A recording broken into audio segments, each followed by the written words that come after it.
Hi guys, today I'll do a presentation or review. It's a bit late for an official review because I've been using this bike for a few years already. It's not a new model.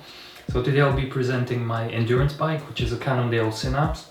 It's from 2017 actually, so I've been using it for quite a few years, but it's still great. It still has a lot of modern features like flattened and twisted seat stays and chain stays for comfort, internal cable routing even on the fork, and other features as well. So yeah, I've been using this bike for quite a long time and I think it deserves a bit of attention and praise. So today I'll present it and present some of the features of it and tell you why it's been so good and why I'm so satisfied with it. So even though it's not one of the most recent models, it's still great, and I'm not a proponent of buying the latest and most expensive bike if your one is still very capable. I'm not sponsored by Cannondale or any other brands present in this video. I'm just presenting the equipment that I've been using, and I would never praise any accessories or pieces of equipment that I don't believe are optimal or can offer good value for money. So without further ado, let's start with the presentation of the bike. Starting from the front of the bike, we have the Aksium tires. These have good grip and they are comfortable, but they don't have the best puncture protection, and this is why I'm using anti-puncture tape underneath. There is a penalty in terms of rolling resistance when you add that, but I think it's cleaner when compared to, tubeless, because of the sealant dripping everywhere and other problems. But I'll be trying that and making a comparison video at some point as well. So overall decent tires, but not the best puncture protection. The wheels are Mavic Aksium, the hubs are Mavic as well. The handlebar is standard at the moment, it's just the one the bike came with. I'll be upgrading this, replacing it with a carbon fiber one. The stem that I'm using at the moment is Look. It's taken off a Look bike. It's quite chunky and nice looking in my opinion, very stiff. I added some carbon fiber stem spacers just because I like the look of them and I want them to be compatible with the rest of the bike. Carbon fiber frame and stem.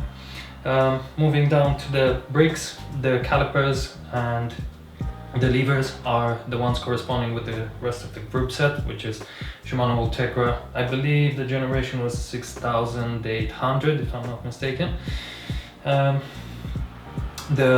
rotors are 160mm at the front and 140mm at the back, so they do offer very good stopping power and good modulation and brake feel.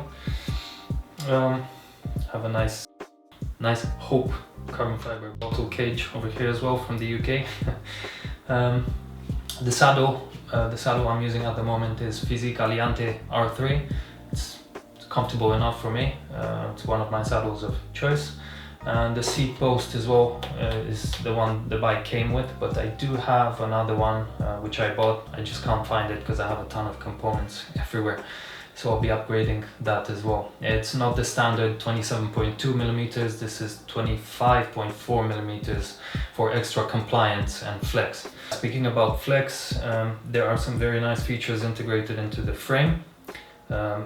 It's called Save Plus Micro Suspension, which is present especially in the chain stays and seat stays over here, which are more flattened and twisted.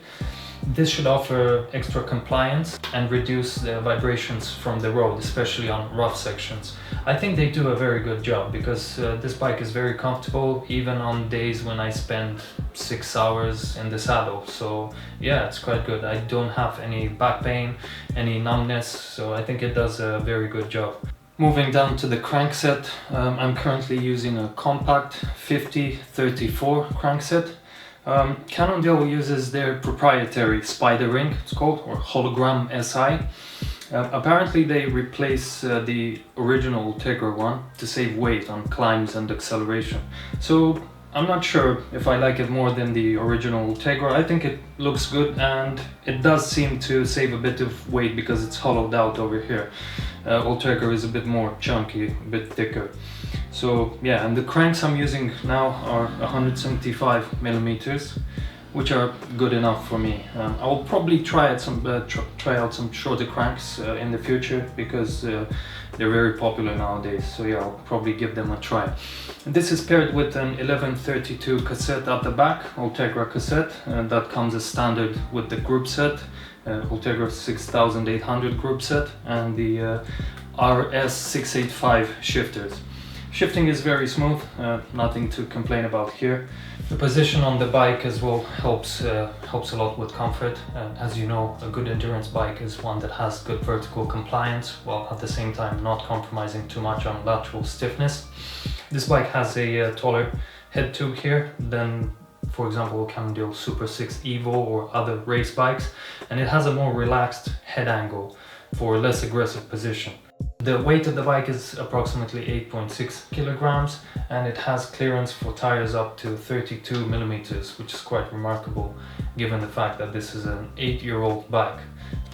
Thank you for watching, and I hope you found this video helpful. You'll definitely be seeing this bike in the future because it has plenty of life left in it, and I'll be upgrading some components to keep it more up to date.